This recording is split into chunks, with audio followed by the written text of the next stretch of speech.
Okay, well, we are at 7, and I believe that we got a, well, we certainly have a quorum of the board, so I think we can get started. Debbie, if you would note attendance, we'll call the meeting to order. We are going to begin with flag salute. We're going to improvise since we may or may not all have flags in our current locations. So Debbie's going to share one, and if we would all stand and say the flag salute. Okay.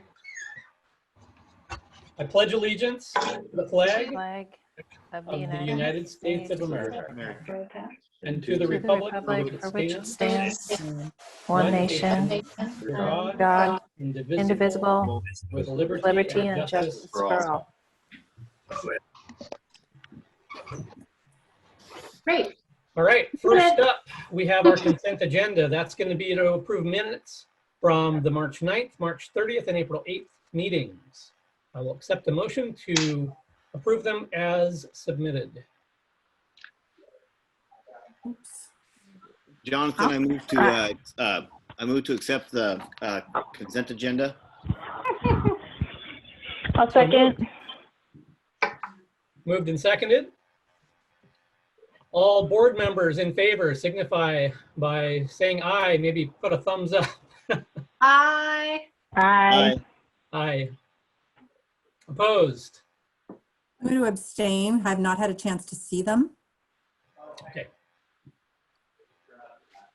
Okay, I believe there were 5. Did I count 5, Debbie?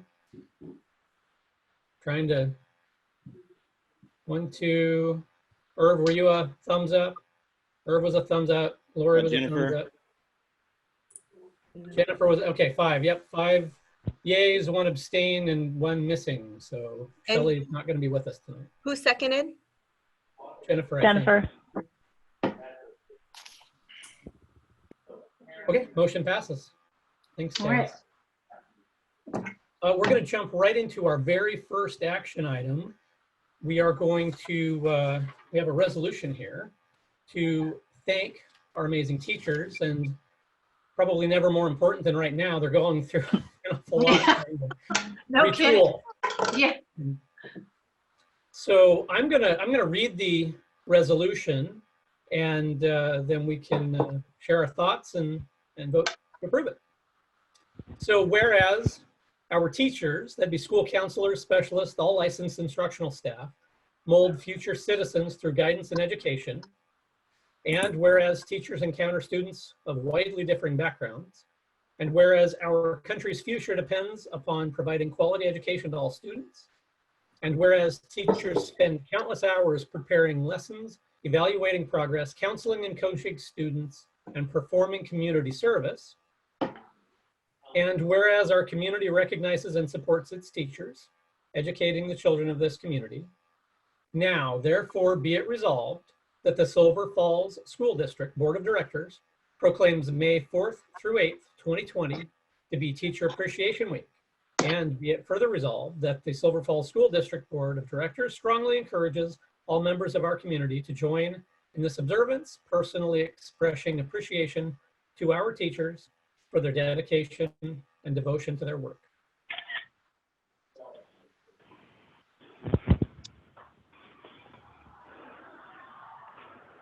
I approve of it. Comment? I think it's a nice resolution.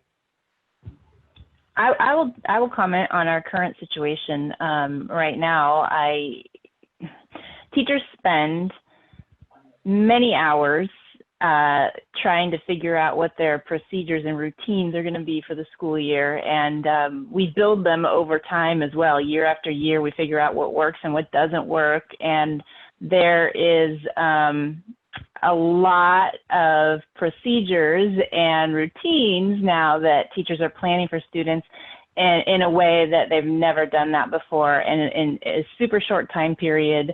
And I just want to say hats off to the teachers for, giving it their all, and hoping that they are taking care of themselves, and hoping that our community gives a lot of grace in this situation, because it is not easy to just change the way you do things in a super short time frame. So I just wanted to reflect on those ideas, and we heartily support our teachers. Well said. Mhm. Yeah, well said. Jonathan, yeah, I guess I'll just talk about staff in general, but I'll just kind of what I've seen, especially this past week. Everyone's working from home, and my wife is a teacher in the district, and I've got to observe when I come home for lunch a couple of Zoom meetings, and everybody is just overhearing it in the background, and everyone's focused, they're problem solving, they're thinking on the fly, they're just really engaged and positive attitude, and nobody's giving up. That's what I witnessed, and I guess that would be Robert Frost staff. So I guess that's a Robert Frost school visit, if you want to call it that. But also today I've seen it on one of my farms. I have a rental house, and these are some Butte Creek kids. And the school bus, I've noticed it come up at about lunchtime and packets, lunches. I'm not sure what they're delivering. Maybe both. But today it was really obvious to me how important that is for some of those kids, because the bus pulls up and all 4 kids come skipping out of the house. Really happy to see staff, teachers. I'm not sure who the staff was. I introduced myself really quick. Someone inside the bus knew who I was, but I didn't want to stick my head in there because I was trying to maintain my distance. But anyway, the kids were really happy to see everybody, and I thought that was pretty neat. That was kind of a big reminder to me what we're doing, why you guys, the teachers and the staff, do what you do. So hats off. Good job. Yeah, anybody else?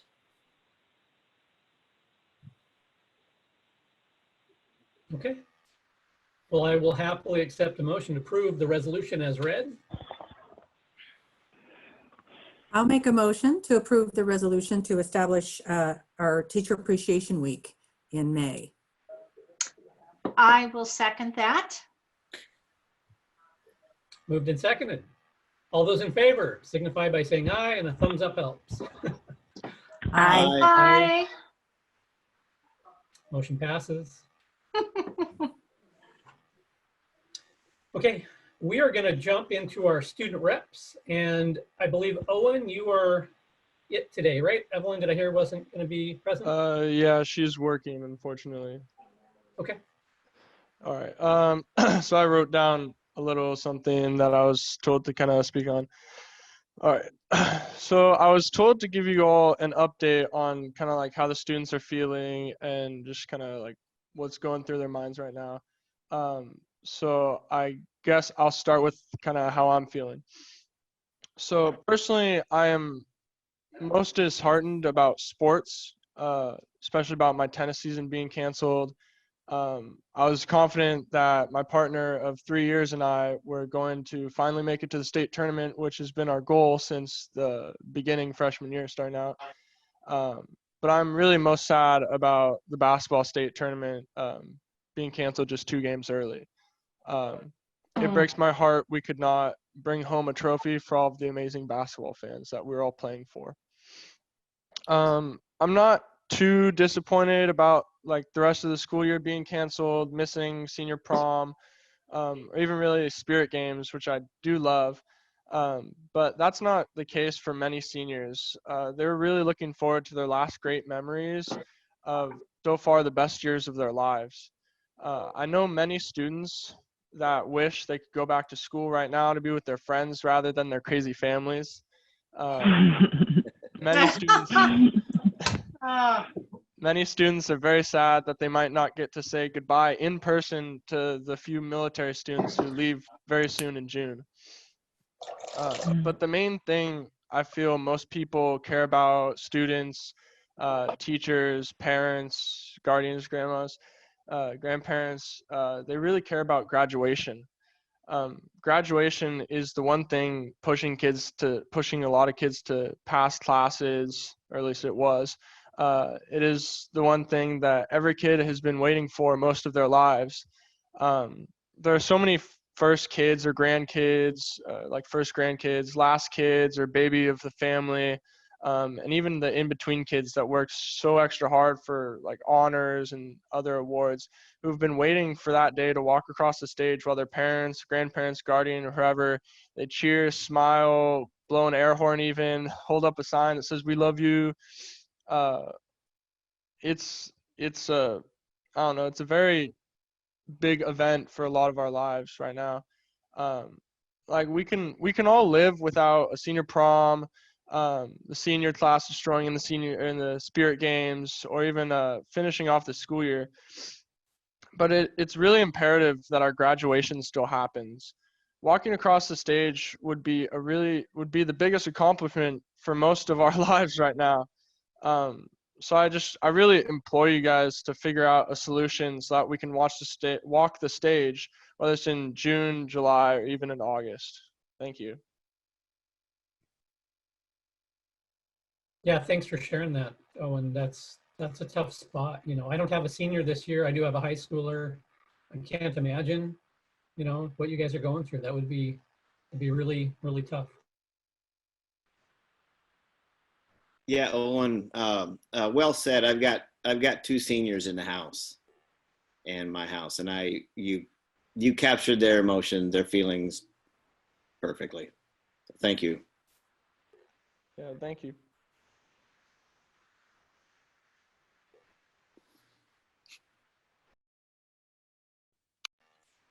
Okay, well, thanks. We are going to move into public comment. So I'm going to read our statement. I don't think we have too many visitors today, but I'm going to read it anyway, just in case. We're glad you are here and welcome you to address the board at this time with your ideas, opinions, questions, concerns, or compliments. Please be certain to sign in. Well, you're kind of signed into the meeting anyway.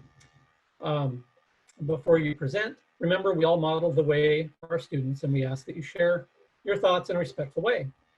The board's role during public comment is to listen. Rarely will you get an immediate response to information.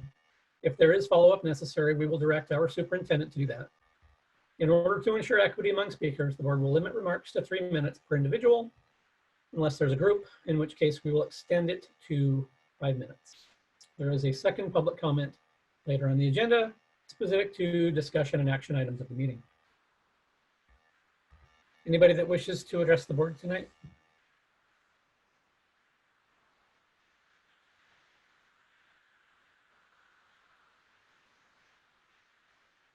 Okay.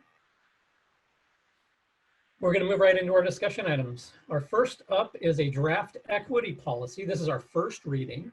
And so Paul and Christine, I believe you're presenting.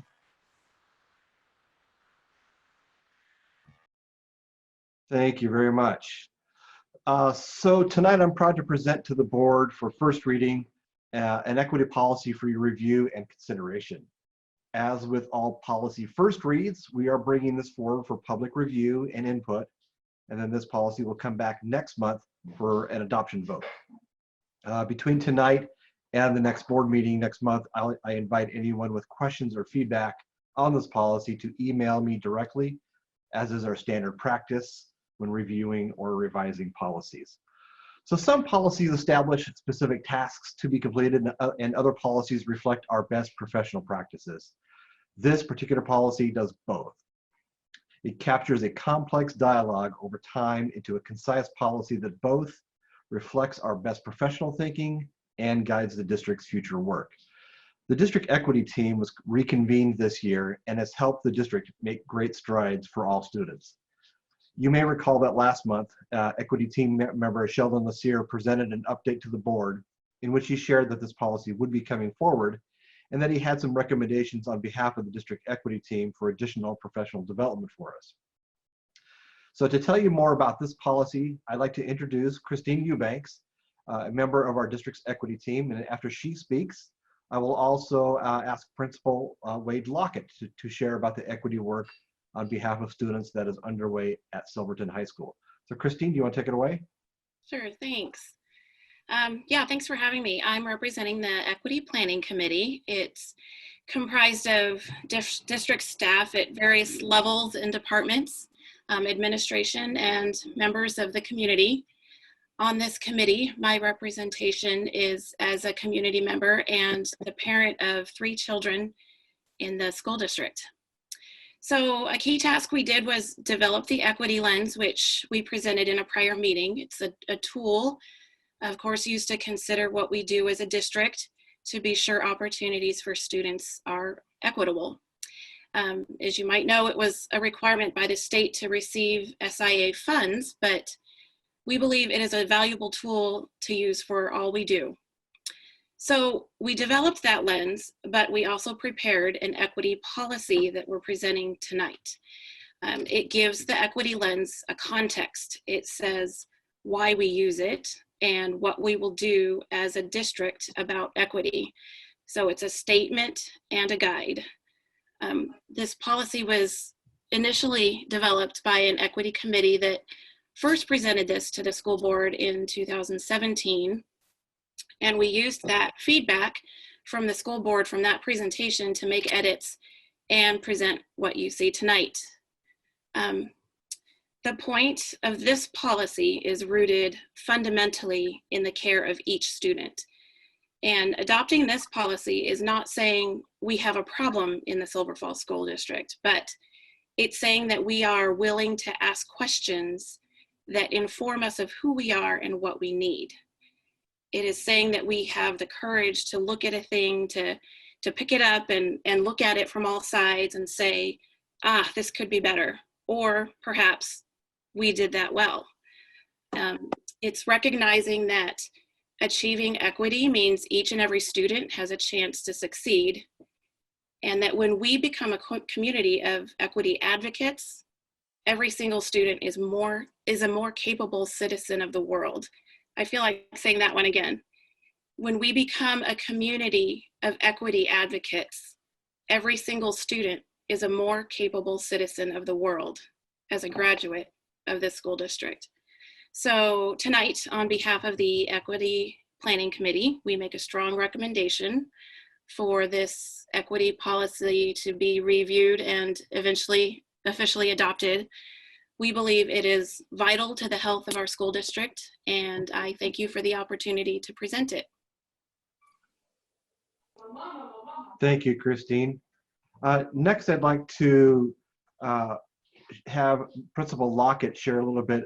The high school's been on an equity journey for quite some time, and I want to applaud and recognize Principal Lockett's leadership for that. He is an ally. And I'd like for you, Wade, to share with the rest of the board a little bit about where you've been and kind of what's up next for your high school. Yeah, I appreciate the opportunity to kind of share some of the work that we've been doing. First of all, I appreciate also, Christine, the presentation of this policy. I went through and had an opportunity to look through this, and I really like what the equity team has put together, the district equity team has put together here. And also, as Superintendent Peterson was saying, kind of give a little bit of background as to how we started at the high school, and feel like we're traveling down the road, and I think are very consistent. The work that we're doing is I think one of the reasons I really like this policy is I feel like the work that we're doing right now is very consistent with a lot of what exists within this policy. So I wouldn't necessarily say the high school has been on a long journey. We started this work about 1.5 years ago. And it was the result of incidents that do take place in schools, and it was a response to some of those incidents, and it was a response to try to make sure that our students, more than anything, understood that everybody walks a unique journey, everybody walks a unique path, and that everybody's path and journey is worthy of being celebrated in the same light. And when we had a few incidents that were unbecoming of who we want to be at Silverton High School, we put some staff members together to send to a training, and the training was called Teaching While White. It was led by a woman named Elizabeth Denevi, who we engaged in further discussions and really tried to bring her along in our work with what we were trying to do at Silverton High School. And so she actually spoke at a district professional development earlier in the year, but she had been working with us in our group at Silverton High School since about the end of last year. And what we did was we started by really trying to kind of pluck some of the low-hanging fruit, and that was just calling out things that we felt on the surface were perpetuating inequities in our school. And that was the very first training we did with our staff this year. We actually engaged our students in it and worked with, I don't know if anybody's familiar with Teaching Tolerance, but Teaching Tolerance is a publication, a website, and they put out a kind of a protocol for how you deal with things that on the surface can be offensive, can be biased, can be racist, can be sexist, what have you. The protocol is called Speak Up at School, and it's a 4-step interrupt, question, educate, and echo. And the idea was to make students and staff comfortable with really calling things out that they see or hear, whether it be in the hallways, whether it be in a classroom.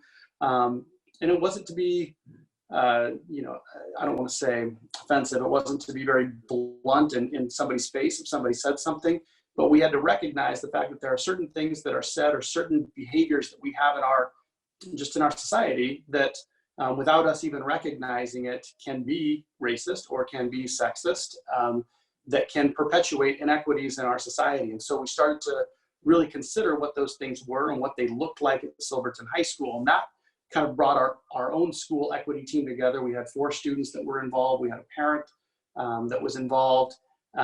We had 5 or 6 teachers that were involved, and then all 5 administrators that were involved.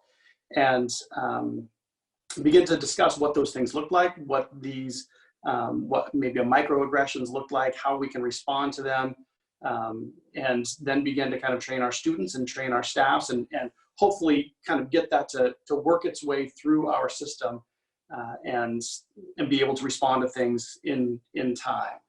So that was kind of some of the lower hanging fruit. We would meet monthly, or we have met monthly right up until the school closure. We were meeting monthly with our equity team and got to a point, it evolved to a point where we felt like we had identified what some of the issues that we needed to fix were, and we began to then create committees to address what some of those things were.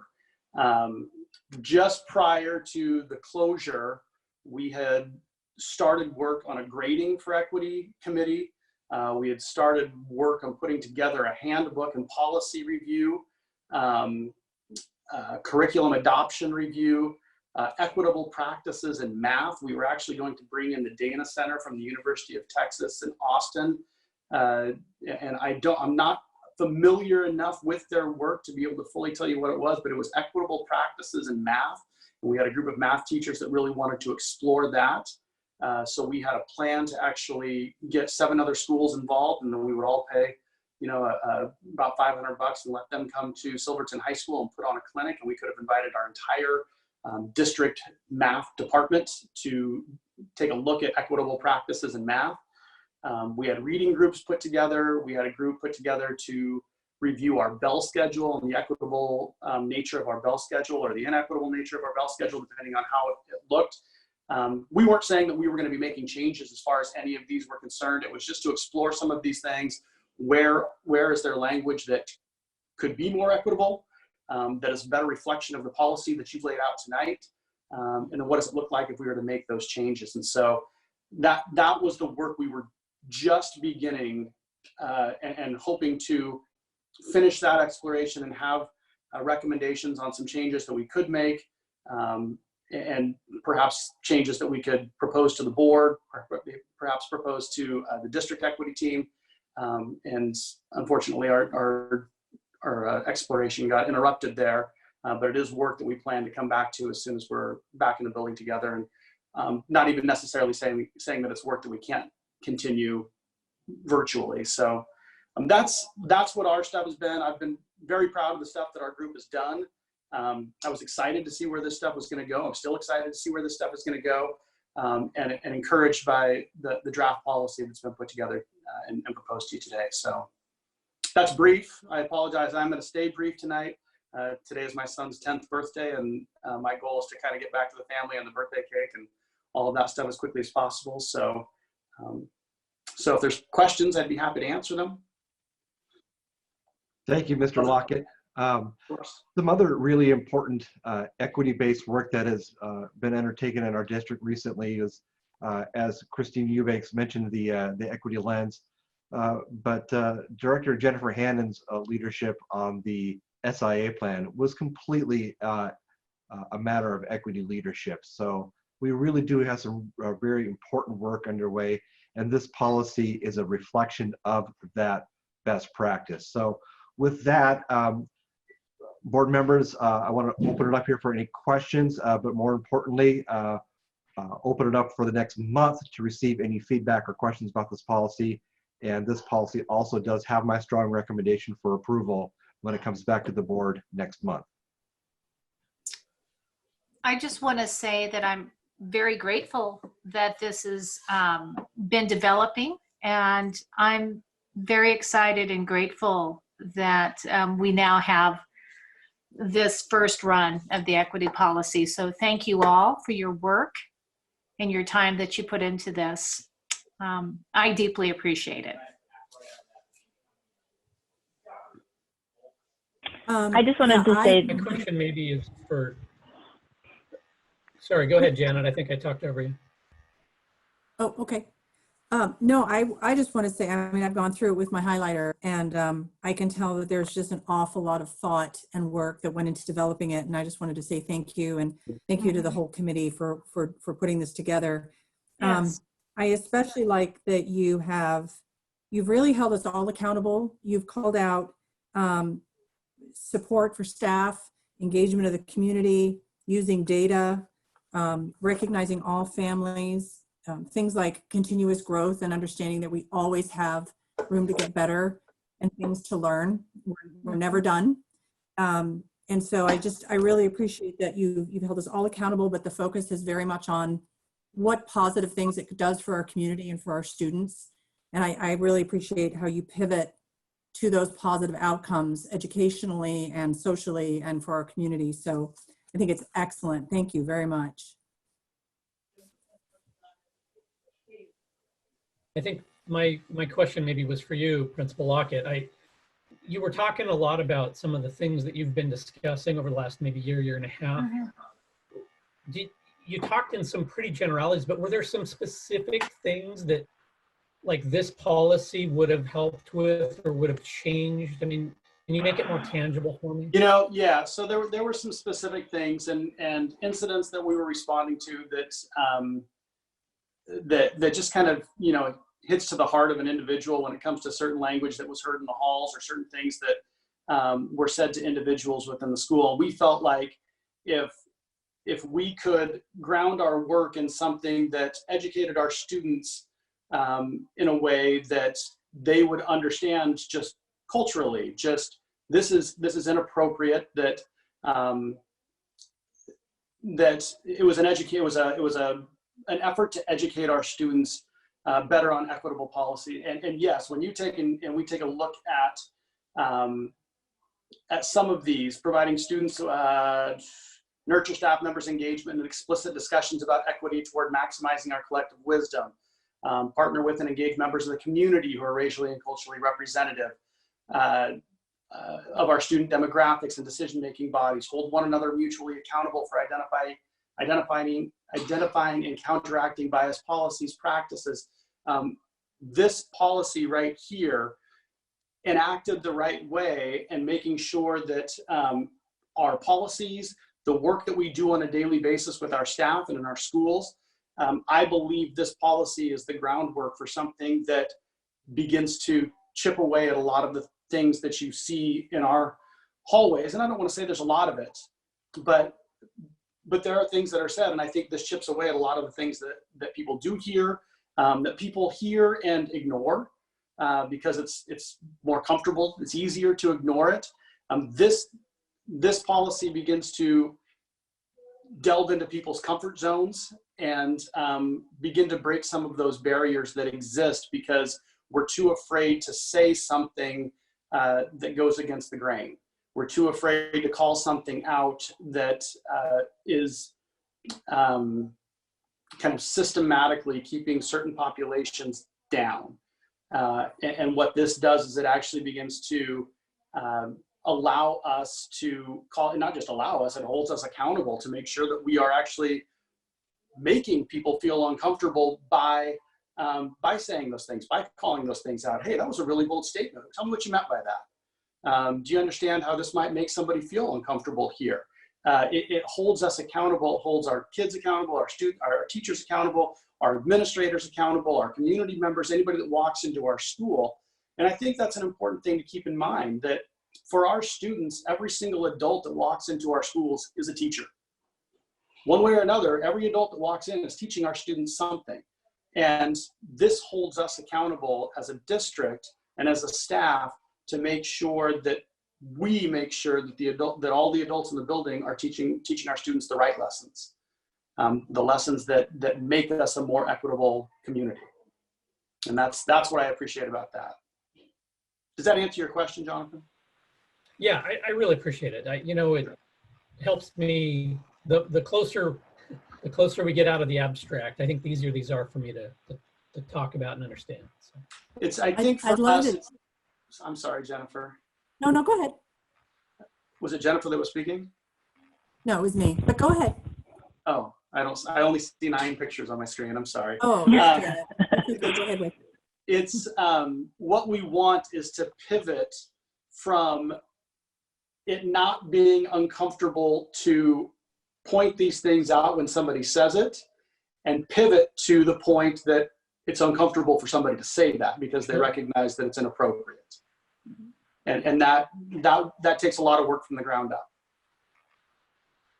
Yeah, I was just going to say, I've heard some actual examples from my own students and their friends about engaging with one another in class, especially in classes like government and econ and government, or other classes where political conversations tend to come up, is that this framework of kind of interrupt, I can't remember the order that you mentioned, but it was interrupt, echo, educate, something like that, is really a great way to encourage this sort of civic dialogue in a way that's really mutually respectful. And it allows the kids to have really honest conversations about, well, why do you feel that way about that group of people or about that political issue? And let's talk about that. And it's provided them, I think, at least with respect to that, a framework to have really difficult conversations.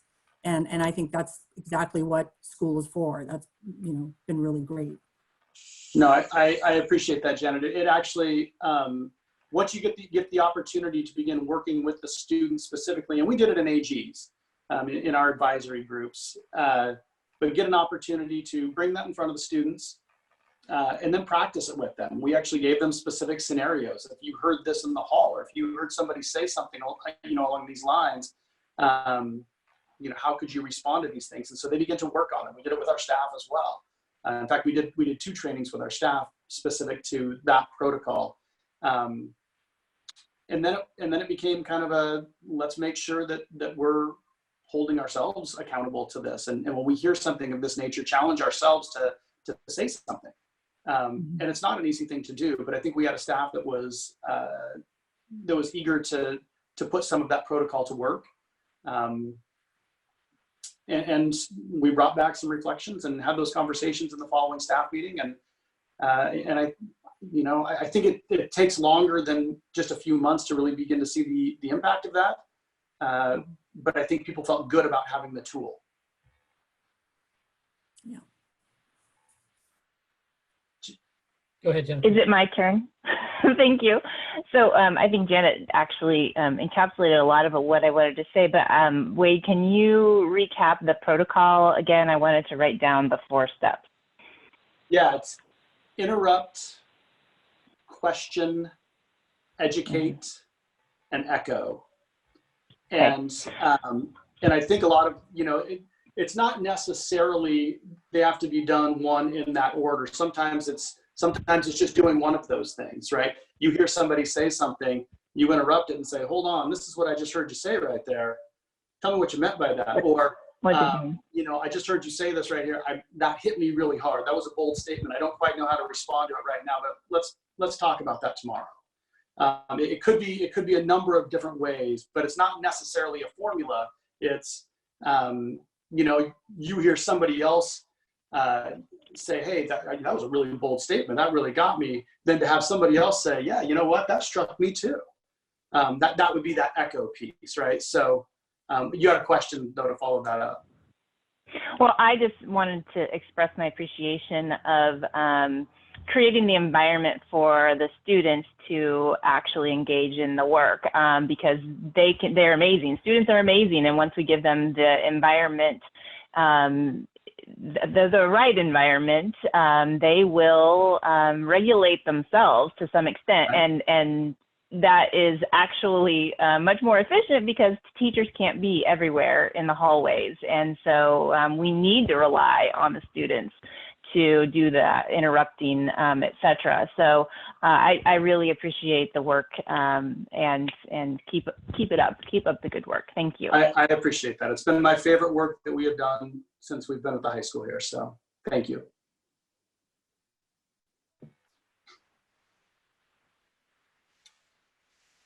Any other, oh, sorry, Christine? Yeah, go ahead. Yeah, I just wanted to share, I appreciate all the detail from the high school, and want to echo what Wade talked about, using this policy to kind of be the foundation for the entire district and have that be just getting us all on the same page, and that there's to emphasize the idea that there's something for everyone to do when it comes to equity. And if I can share just a little personal story, so I am Chinese American and my husband's white, and my children are biracial. And one of the experiences my daughter has had, she's a 4th grader now, and in her school, they're particularly good at embracing and appreciating ethnicities of all kinds. And one of the things that she received from her school that I could have never given her as a parent is a peer who thought being half Chinese was the coolest thing ever. And tell me more about it, and what makes you Chinese? And it gave my daughter a sense of pride that I could have never instilled in the same way that a peer could. And this little friend, who's been her friend since kindergarten, 1st grade, is going to forever mean something to me because of what she gave to my daughter for her whole life. So I just wanted to share that.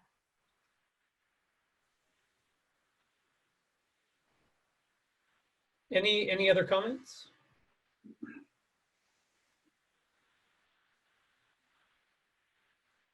Okay. Oh, Jennifer?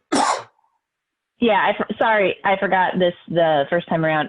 I just wanted to say thank you to the committee for incorporating feedback from the last time, the 2017 initial idea of an equity policy. I really appreciate that. So thank you so much.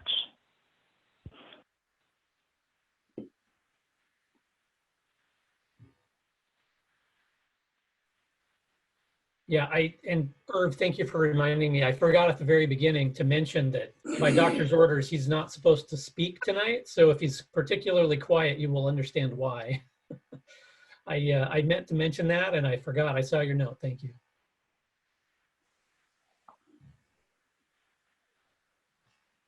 Well, I too want to thank you guys for putting this together, and I really appreciate it.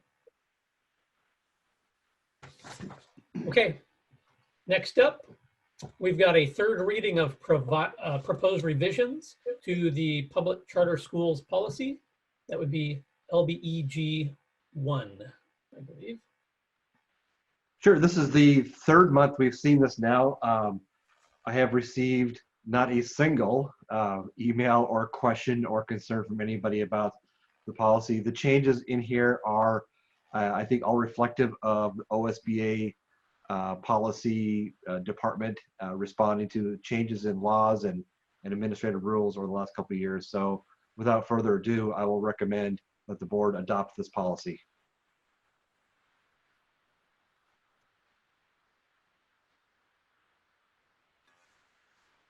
Very, very good. I don't have any comments or questions. I don't believe it was specifically an action item tonight. Had you intended it to be? I'm not sure. Oh, yeah, it was. Debbie, correct me if I'm wrong here. Isn't this the third time we've seen it? Isn't this one up for approval tonight?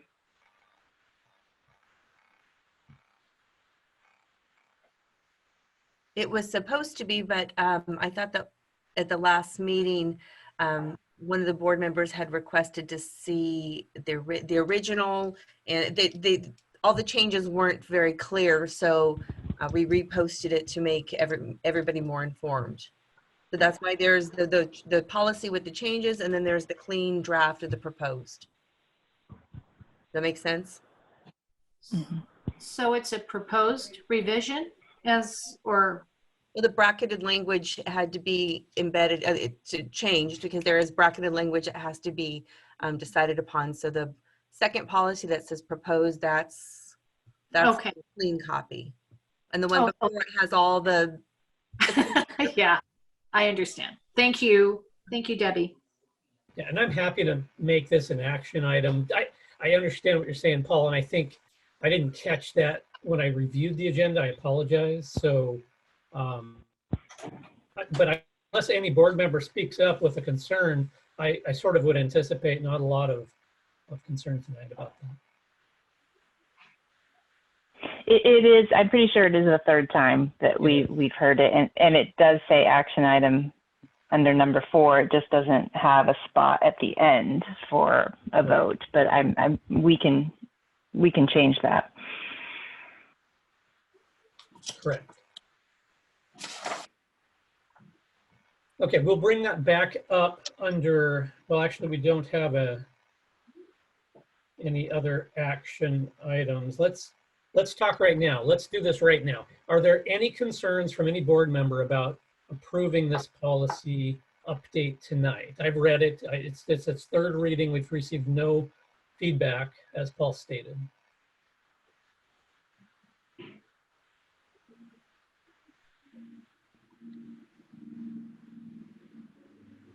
Okay, if there is no concerns, then I would suggest, and I believe the official protocol is that we would first make a motion to add this as an action item for tonight, and then we would actually vote on it. So I'm going to personally move that we add as an action item the approval of policy LBE G1, public charter schools.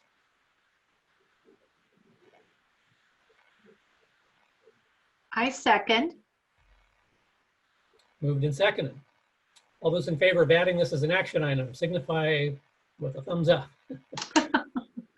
Thumbs up. Thumbs up. All right, motion passes. So with that, now I would accept a motion to approve the proposed policy update if someone was so inclined. I move to approve the revision to policy LBE public charter schools. So moved. I'll second it. Moved and seconded. All those in favor, please signify with a thumbs up. All right. Aye, yes. Okay. It was unanimous, 6. So thank you. Also, by the way, my Zoom client is sort of frozen, so I'm not sure if you can see me anymore. I can still hear you, so. We can hear you. Okay. We Are can hear you. seeing You're me when I give a frozen. thumbs up? No. No.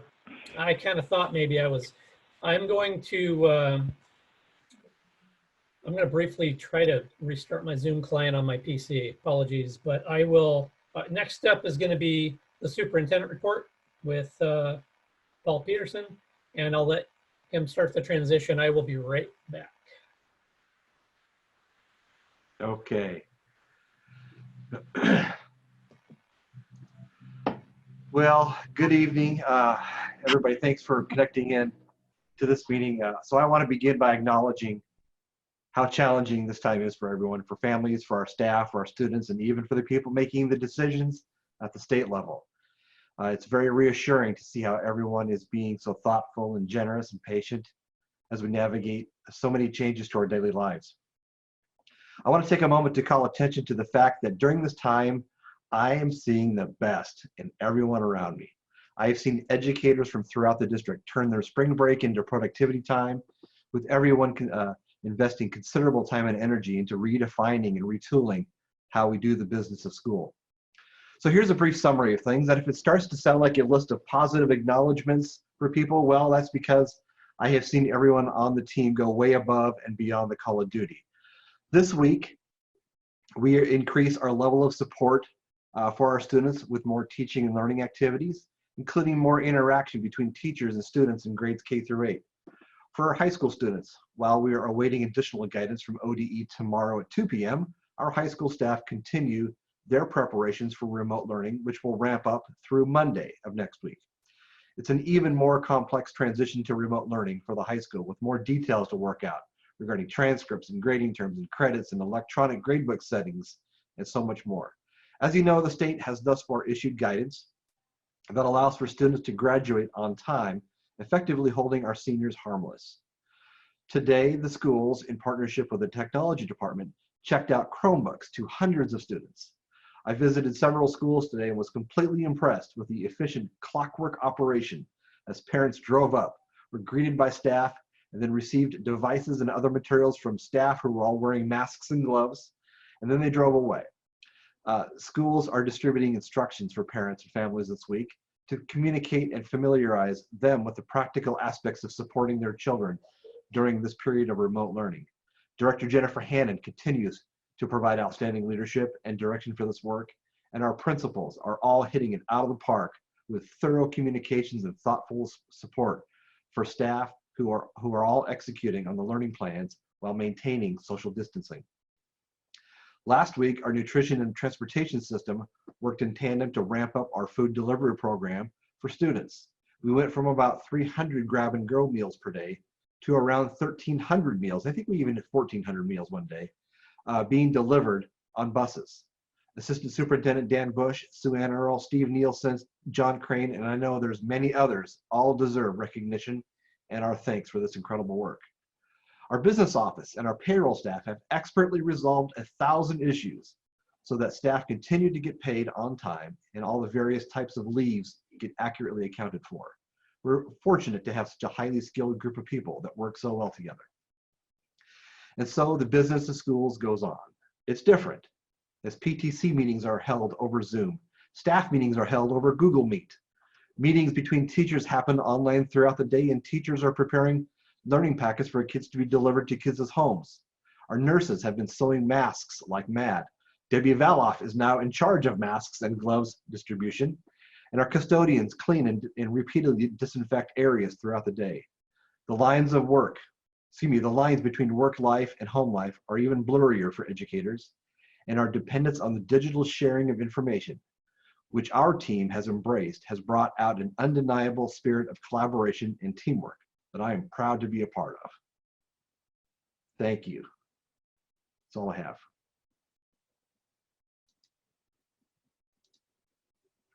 So I know that there's a lot of challenges, right? I mean, this is not, I'm stating the obvious, but, to Owen's point, given the current directive from the governor, what is sort of the graduation process?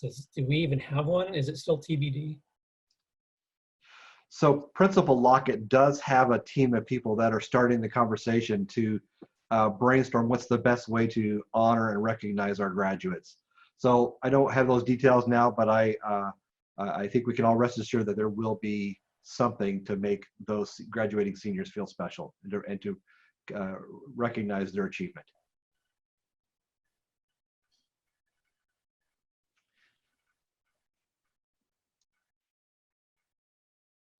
Any other questions? Yeah, Paul, has there, I heard Betsy Johnson, Senator, I don't know if she's a senator or representative, on the news this morning on the radio talking about the economic woes that this will cause us, that is currently causing the state. Is there any there's not much left of this school year, but is there any chance that any funding for this school year is even going to be impacted? Maybe it's a better question for Steve. And how might it impact next year? I know we have some economic forecasts coming out, but trying to build an economic forecast in these times is pretty tough to do. And so I just kind of wondering how that's going forward. I know that the economists in the state have always had a really good reputation of making some really good forecasts, but I don't know how in the heck they do it in a time like this. So I'm looking for any type of a clue as to how funding is going forward. You have asked the question that every superintendent, every business manager is asking right now.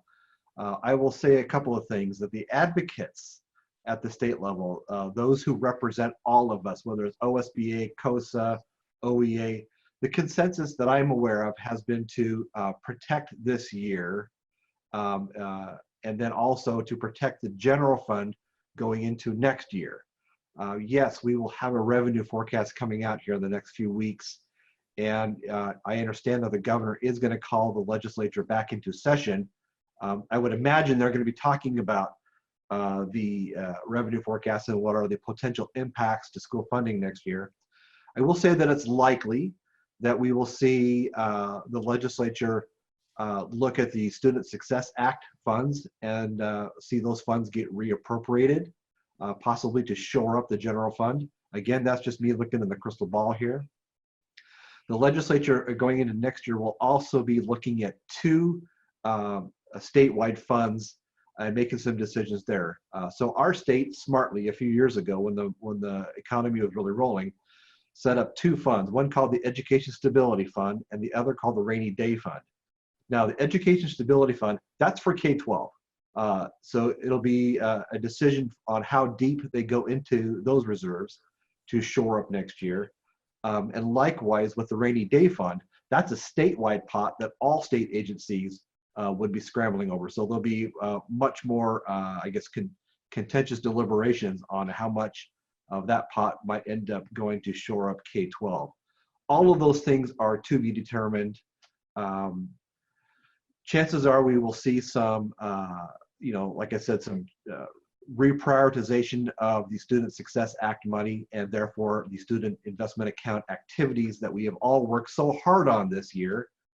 But those all remain to be seen here in the coming several weeks. Steve, what other big pieces did I miss out?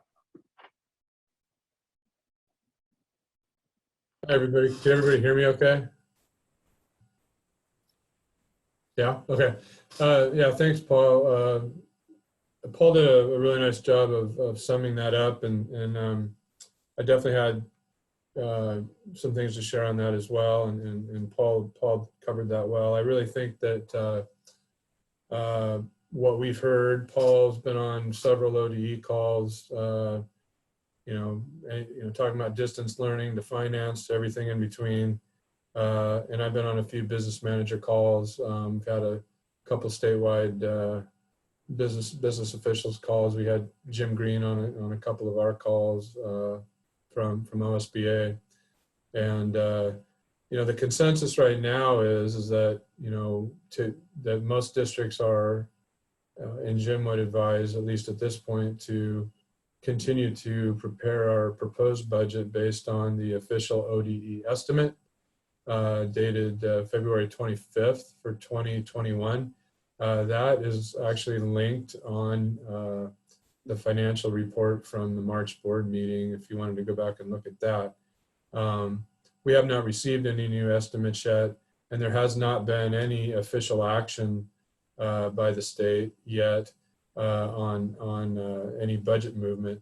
I fully expect that nothing will happen until they have the next quarterly economic forecast, which those are released in February, May, August, and November, and usually it's around mid-May that comes out, and that of course is for the end of the quarter, March 31st, which we know there's going to be a significant reduction, I'm sure, in revenue projections from the last forecast. So it will mark the first forecast in 5 or 6 years at least now, since we pulled out of the recession that will have, at least in Oregon, forecasted revenues less than projected previously. I don't know if it'll fall below what they appropriated back at the end of session a year ago. It might, but they had already grown above that the last 2 quarters. So it'll be interesting to see. I'm sure it'll be a significant fall. But as Paul mentioned, one thing that Jim Green has talked about quite a bit is Oregon stands in a much better position today than it did as we entered the recession back in 08, 09. The state had very meager reserves, and they've since then built these 2 funds that Paul talked about. We were reminded that the Education Stability Fund is set up to where there has to be 2 consecutive quarters of below a decrease in revenue compared to what they were expecting, 2 consecutive quarters for them to be able to access that particular reserve pot. But I do know that, I mean, that's probably going to happen. And again, the state's in a much better position than it was when we went into the recession over 10 years ago, and in much better position compared to a lot of states, from what we understand. Paul's right. The thing that probably would be affected first would be the Student Investment Account / SSA, Student Success Act money. There's been talk that the corporate activity tax, the implementation of that may be delayed, which makes perfect sense given what's going on. So basically what we've all kind of been instructed to do, and we've all collaborated on over this is just over the last 3 or 4 days, is again, kind of build a proposed budget based on what we have now, knowing that there's going to be a couple of months to make those adjustments through our budget committee process. We have 3 stages of the budget, and go from there. So build it based on what we have. And then we're starting to build scenarios based on if the state were to say, we're going to slice, say, $100 million out of the $9 billion biennial appropriation, and equate what that means for each district, or if they were to cut 1%. So what I could tell you for us is and the reason 100 million comes up is because every year we're in a regular session, like last year, we're always talking about, is it going to be the governor's budget, or is it going to be the co-chair's budget, or something in between? And we're always talking about $100 million increments. So that's a very familiar number. So I know for us, I've already calculated that $100 million, what that means for Silver Falls for next year would be a $600,000 decrease in our total formula revenue from the state. So it's more severe because it's happening all in 1 year of the biennium and not spread over 2. And so that actually equates to about 1.5%. 1% is actually about 400,000. So that's kind of what that is. They're saying to build scenarios with SIA. As you may recall, we're getting somewhere between we're projected to get between $3 and $3.1 million next year for SIA. So the kind of the scenarios to go off of that would be a minus 25% or a minus 50%. And so we haven't even gotten quite far enough here, with our team yet to kind of go, okay, here's A, B, and C. We've been focusing on the rollout of distance learning, but I'm sure we'll be talking about that more later this week and into next week, and as we get prepared for the budget committee meeting. So anyway, so that's kind of the scenario from the state. Now to cap that part of the conversation off, obviously there's still a lot of unknowns, and I think the thing that's been the most difficult has been that all the decisions we're making with anything right now, it's really hard to know, we don't know what the end is. Well, Governor Brown has now closed school for the rest of the year, so we kind of know, that at least in-person learning is not happening anymore. But we don't really know exactly when. We know that the data around the illness in this country is getting a little better over the last several days, but when's the economy going to reopen? And so there's kind of the talk of the health side of things, which is the most important thing, and then the economic piece and how much permanent damage may be done when things open back up. Those are hard to know. So a little bonus feature tonight, we couldn't get the link to stick on BoardBook, and we will work on that again so that everyone could get to it. But I believe Debbie sent to you this afternoon an email that had just had some information about the Zoom link and everything, but it had a link to the Oregon Office of Economic Analysis. And there's an ongoing kind of almost like a economic analysis blog for guys, for people that like numbers like myself. I haven't even read it all because there's a lot of links to other information, but there's an economist on there that posted an update last week on April 7th, talking about what a recovery could look like. Is it going to be like a U recovery or a V recovery? And they kind of came up with the term square root recovery as a possibility, kind of a brand new term. And so it's very interesting reading. I have some more digging to do on that, but I felt it was at least good to provide the link for those that might be interested in looking at it or just keeping a close eye on it, because they're posting updates as things move forward. So again, there's a lot of unknowns, but I think that's a really good resource. And obviously the state economist, works with all those folks. So anyway, so that's my analysis. Not again, more questions than answers, but that's what we know right now on that part. Go ahead. Yeah, thanks, Steve. Good to know people are having those discussions about what the next few years might look like. Things completely changed overnight. The economists call this a black swan event. It just flies in out of nowhere, and here you go.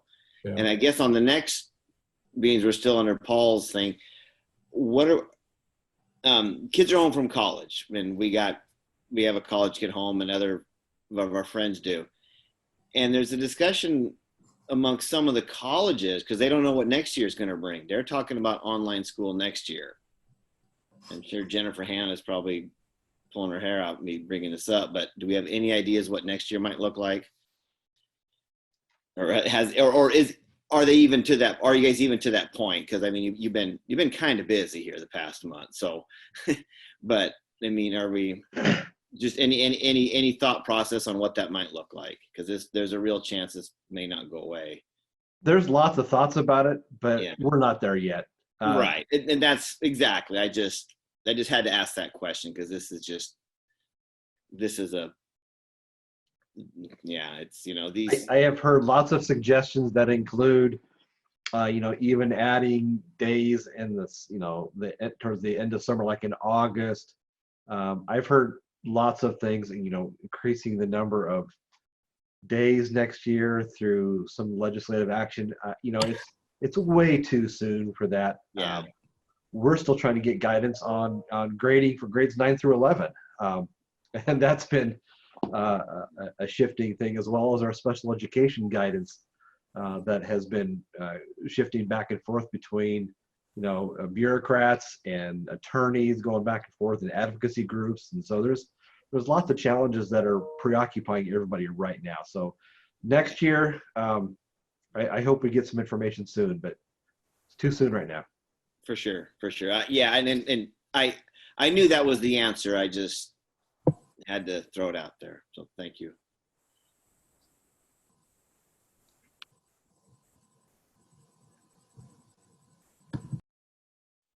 Any other board members with any questions for Mr. Peterson? So Paul, I think you said packets went out today, and I actually saw some of Kevin's great pictures, and there were packets stacked up next to Chromebooks. Is that different from the handbooks that you've talked about, the parent handbooks? Can you explain how those two tools are different, if they are? I could explain it, but Director Hannon could explain it better. So I will ask her to answer that one for us. So the packets that went out today are called SEALs, which is short for the Supplemental Education and Learning Supports. That's one of 3 parts of distance learning that's required by ODE. So the SEALs are supplemental practice skills that our grade level and content teams have put together by grade band. And the state has requested that our kids work on those a certain number of minutes or hours per day, depending on their age. So those things will be done under the supervision of families. So while our grade level teams have created those have gone out and they're now in the hands of families. So there's the recommendation that are coming from our teachers and that are included in our principals' handbooks that say, depending on the age of the child, this is how many hours a day or a week we want kids working on these things. But those would be separate from the teacher-led activities that are rolling out for K-8 on Wednesday and on Monday for the high school. So not part of anybody's regular course or instruction, but they're practice and supplemental activities. Now, are you going to keep producing those though because those initially came out in before distance learning was a thing. So now Right. Are you going to keep producing those side by side with the actual instruction as well? Wow. Yeah. Okay, that's a lot. Yeah, the distance guys learning have- is 3 parts. So it's teacher-led, and there's a minutes recommendation for that part.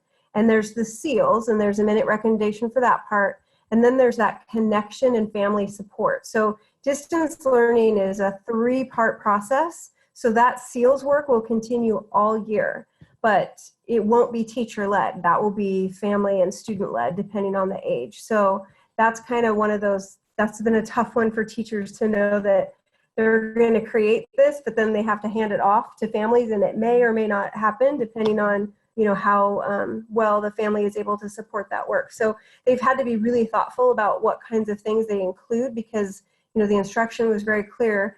There may not be an adult there to help them. If the instructions need to be read by a Spanish-speaking parent, they have to be translated into Spanish. And what kind of skills do we want every kid practicing in the grade bands? And then what other kinds of things should we be including, like health and wellness and SEL and ELD things and language support? So yeah, that was the first big lift for our teachers a couple of weeks ago.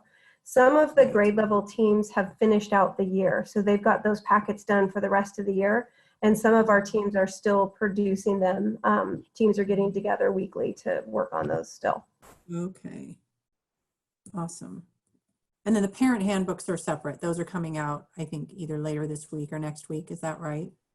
The parent handbooks for K-8, most of them have been emailed out to parents, but tomorrow is the official parent training or onboarding time. So principals will be doing either a letter with the handbook to parents or a Google Meet, or they've made videos that will go out with those handbooks for families, kind of talking them through what this is going to look like and explaining to parents it's teacher-led, and here's this kind of master schedule that we're following to do the teacher-led, and this is the number of minutes per SEALs we want you to work on, and then we also are going to be checking in with you with the mental emotional health support and basic needs.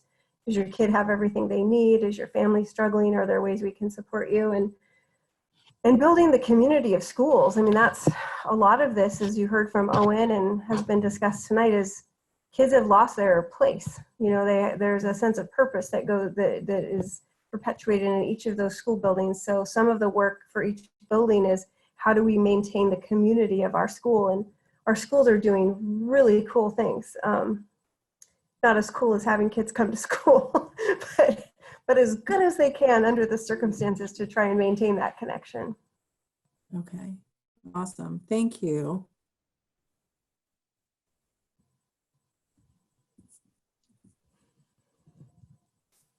All right, that's One of it the for my interesting- report.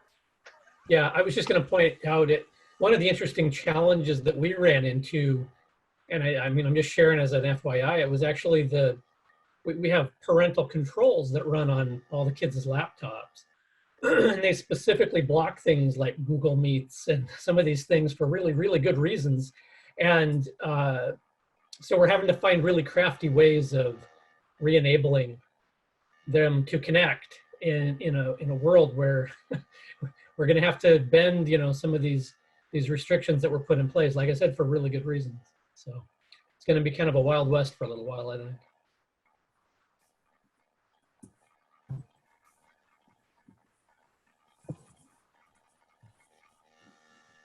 We also have heard from many parents that they're just not going to do the online part.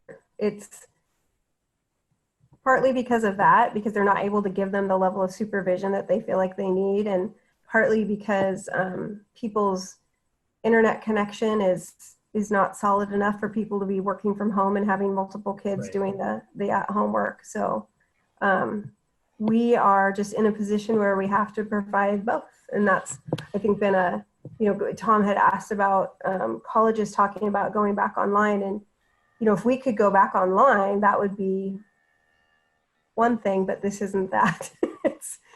We're really in a position where we have to provide both, so Right. it's a challenge.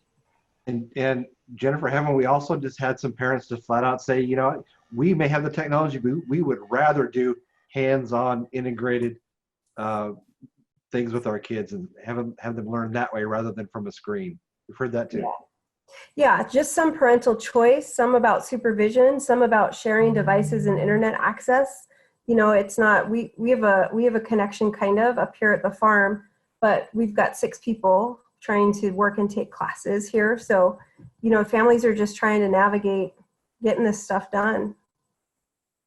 So it's not online school. I guess when you say like, what would be the next thing if this were to continue, it would be, we're not online school. So what are we?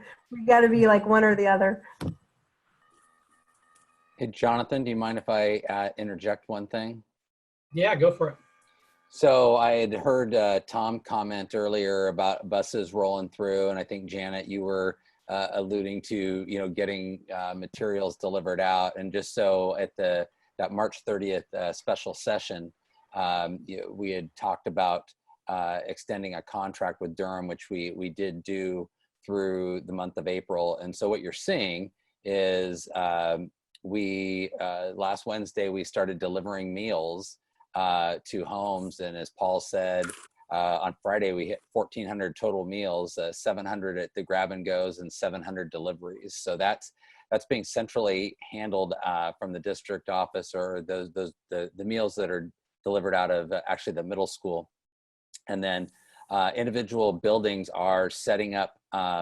They submit to Durham the names and addresses of who needs materials. And then right now, I think we're running about 24 to 48 hour turnaround time to once they get those names and addresses, to turn those out and be able to deliver those to homes. And so it's a little different because you're going door to door. You're not going route to route. You're not just dropping materials off at a bus stop. You're taking them home to home. So, but that so far so good on that.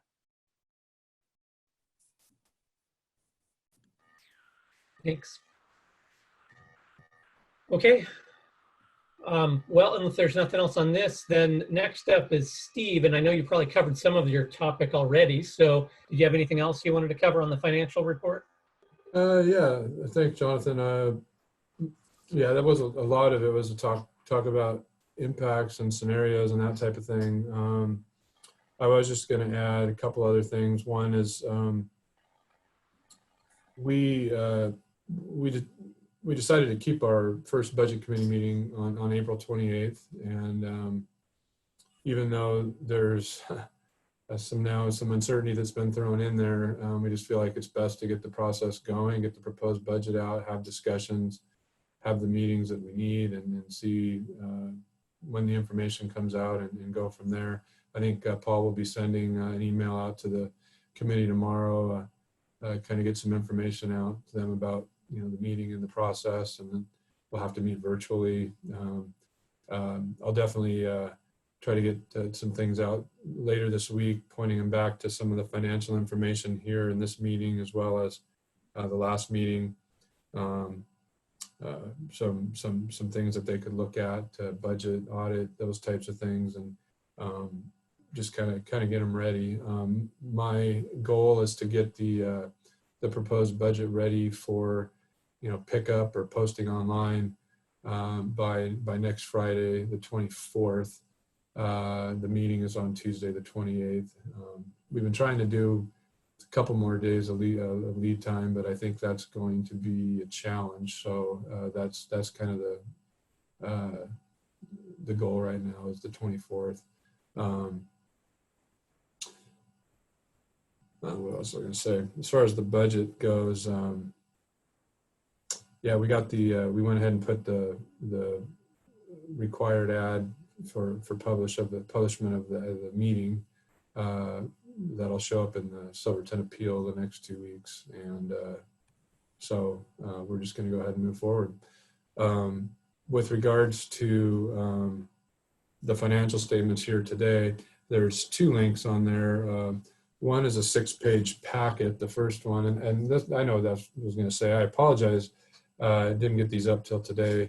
My goal is to usually have it the Thursday before the Monday board meeting, and I'll make it a point to get back on track with that timing next month. But there's a 6-page Forecast 5 pack here of 2 that you normally see, the revenue dashboard summary with the dials, top 10, and prior versus year versus current year, as well as actual versus budget, both for revenue and expenses.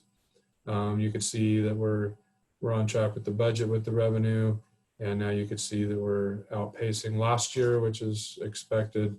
And now you can see, now that we're past February, you can see the same thing happening on the expense side of things compared to last year, with now that the retro pay has been processed, and of course, comparing to last year, the higher PERS rates, just as a reminder. The third page, I think, now that we're this far into the year, becomes very informative. It's the general fund balance, or essentially cash flow report, and you could see kind of how the year runs. We hit our high point in November, December, when we're collecting the property tax revenue.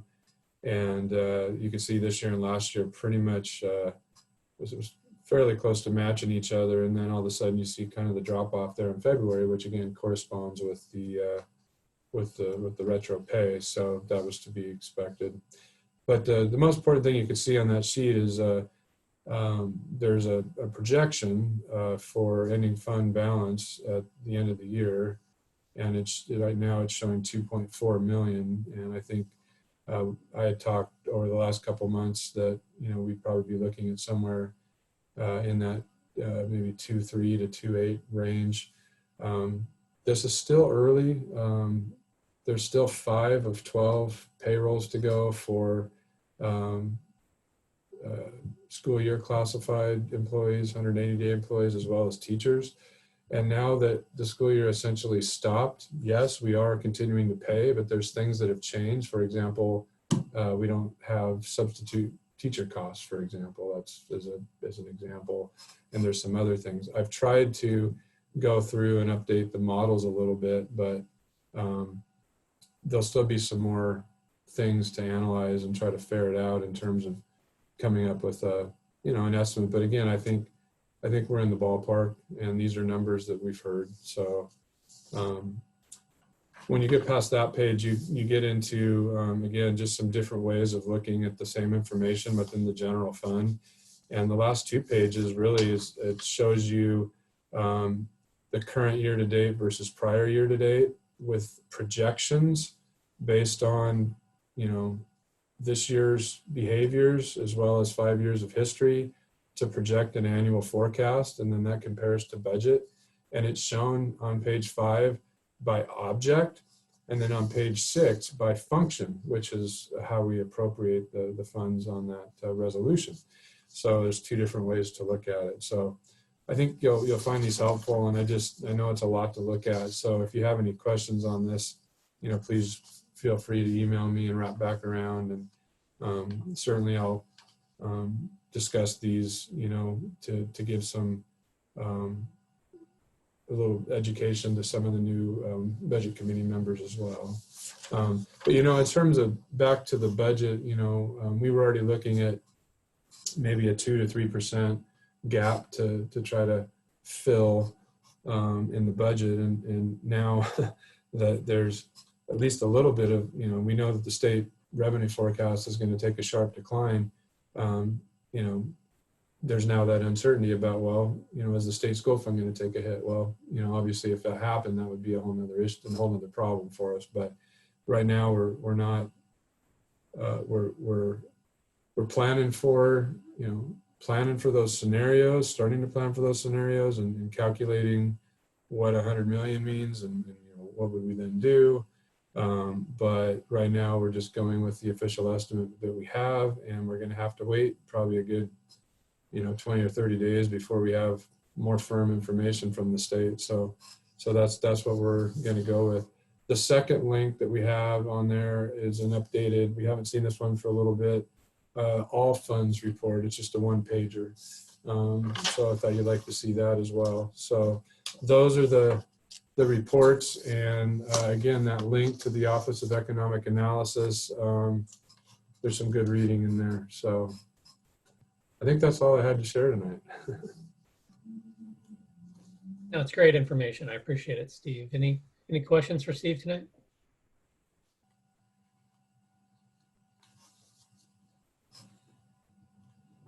Thank you. Okay. Thanks. All right. We now have Butte Creek with Kevin Palmer. All right. Hey, guys. I had to move inside. It was getting too cold out there.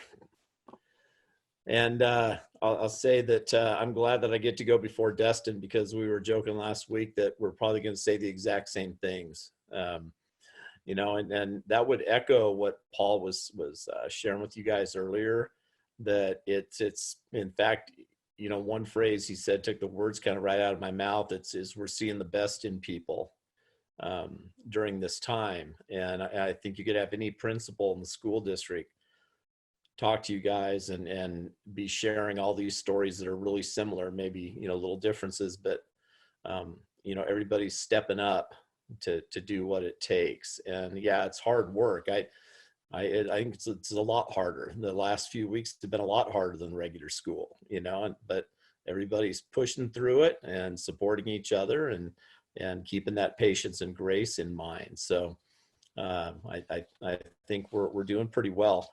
I'll just give a quick fall to now out at Butte Creek. We've just had a great school year out there. It's been terrific. Last year we did a lot of building. We were building play structures and asphalt playgrounds and things like that, with construction going on all the time, and which was exciting for us and the kids. But that's all done now, so we just get to enjoy the fruits of all that, all the fundraising and the construction and whatnot. So it's just been a real quality year all the way around at Butte Creek. And I think probably the highlight, one of the big highlights of the year so far, had to be the fundraising gala.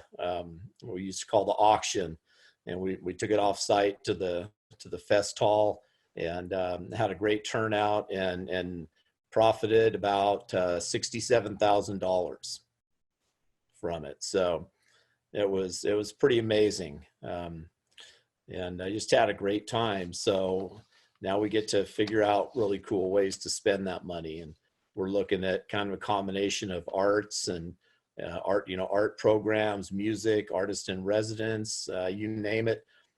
Maybe there's a reader board in there somewhere, which we've been without for several years now, since the vicious windstorm took it down and blew it apart. So just a lot of people working hard.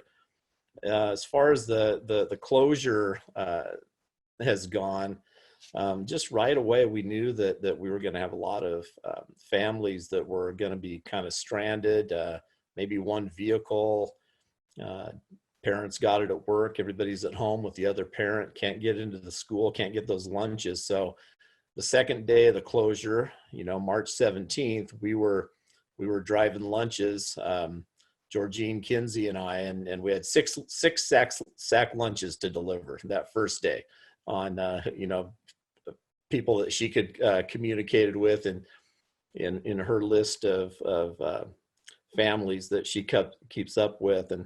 And after a few days, it got up to 71 lunches. And so that's what we ran out every day from March 17th to April 7th, and then Durham took it over April 8th. And so I wanted to kind of shout out to all the people that lent a hand on that. Staff, Butte Creek teachers, Butte Creek Classified, and I'll just name them real quick. Beyond Georgine and I, Lynette Willig, Barb Richter, Susan Egbert, Sheila Zeiss, Rebecca Kinsey, Sherry Thompson, Erica Hirth, parent Kelly Dickman, and even a former Butte Creek teacher, Cindy McKinney. And those last two contacted me before when we, the 13th was our last day, and they were contacting me before we even got to Sunday saying, hey, you guys need any help with lunches or anything? We'd be glad to help. And so that went over spring break every day, never missed it. Never missed a day. And everybody that did it found that the best part, it was good to feel like you're getting people food and stuff like that. But the best part was driving up and the kids be in the house or something or over there. And, you hear them say, you hear them through the wall, or through the window, Mr. Palmer's here, or who, and they were all getting that too. And so it was delightful. And then you guys saw the photos. Paul, thanks for forwarding those on. Just some action shots today of similar to what was happening every other building in the district today.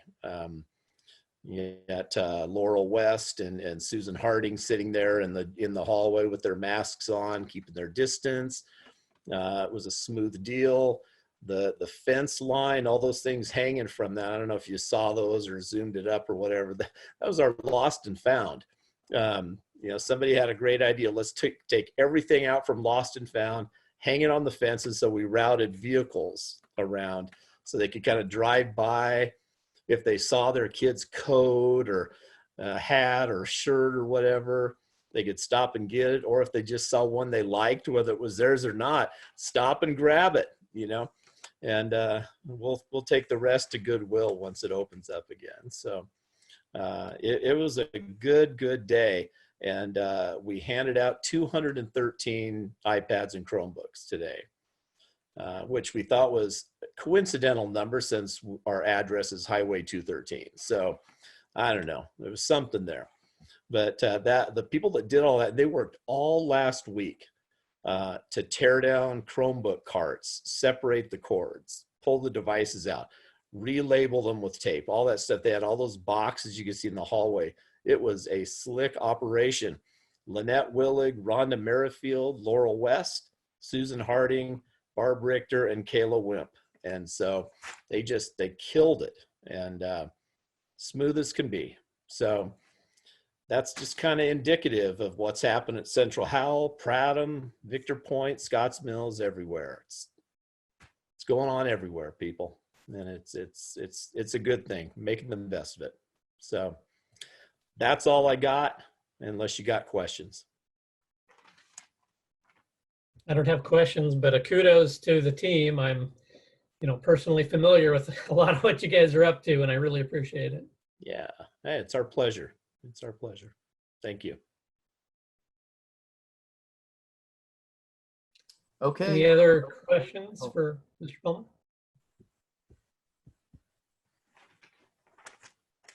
All right, Dustin, you're up. Well, hopefully you were able to see the wonderful article about Prattham and Central Howell in the February or March district newsletter. And that outlined a whole bunch of positive stuff that I was going to talk about here at the April board meeting, because we've had so many revisions, remodeling, different projects at both schools. and they've all been either district funded, parent club funded, anonymous donor funded, or with grant money. So make sure that you get to that article. With the closure, today's device handout was awesome. Central Howell was able to hand out all but 4 out of the 183, and Prattham handed out 100% of their devices. So all of those parents from both communities were able to get to school and receive bags full of devices, school supplies, seals packets, and everything else that teachers could fit in those bags. And we were fortunate enough to get a 500 bag donation from Bimart, and they gave us a whole pack of those nice heavy duty grocery bags. So we want to make sure the Bimart gets the credit.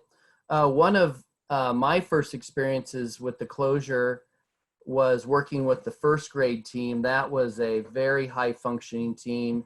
They started out wanting to do a few weeks of SEALS work, and then they ended up smartly putting together enough SEALS work to get first graders through the rest of the year. So they won't have to meet again as a team.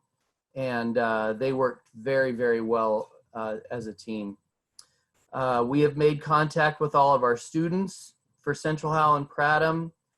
Everybody has been doing whatever's necessary. I have a feeling that people are putting in far more hours on the job than when they were working in the regular school. Classifieds, they were the big key to the success at both schools for how things went today. They organized everything. They broke down those carts like Kevin was saying. They stuffed bags. We put labels on everything so that we eliminated any errors of students getting the wrong Chromebook, the wrong device. So they put all that together and just did an awesome job.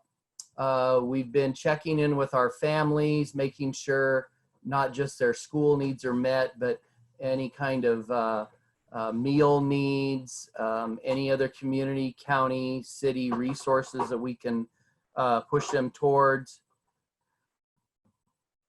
I think we're in really good shape with our technology. We do have some families at Central Howell and Prattham that do not have the internet, so teachers are busy thinking of workarounds for that, but everybody will get all of their materials one way or another, and they will be in contact with their teachers. We're going to start some bus deliveries of materials. Our students that need meals are receiving meals through the district process, but we will be delivering any materials to our students that they can't come and get through our bus system like Dan has outlined. And our school counselor has made personal contact with, they have a caseload of individual students, and our school counselor has made personal contact with all of their parents and all of those students to make sure that their needs are being met. And she reported back that she only ran into positive comments and that students were doing very well. And she was very surprised that that was the case, because she really didn't know what to expect making contact with all those families. But she was pleasantly surprised that everybody's doing so well.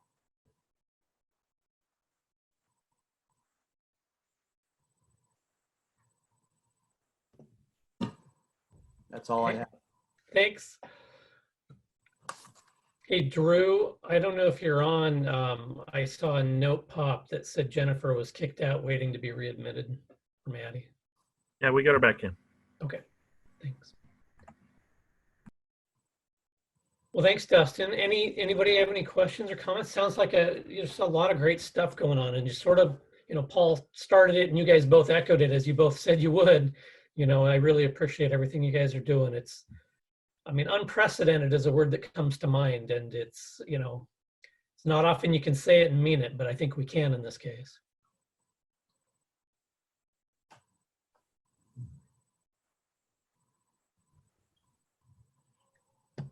Okay, any other comments? No. If not, we're going to move to our last public comment period tonight. Not sure if there's anybody going to speak, but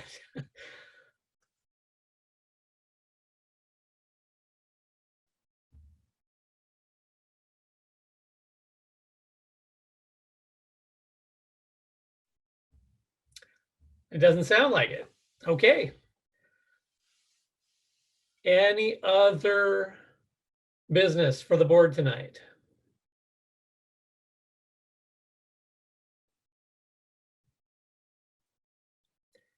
Answer being no, meeting is adjourned. Thanks, everybody.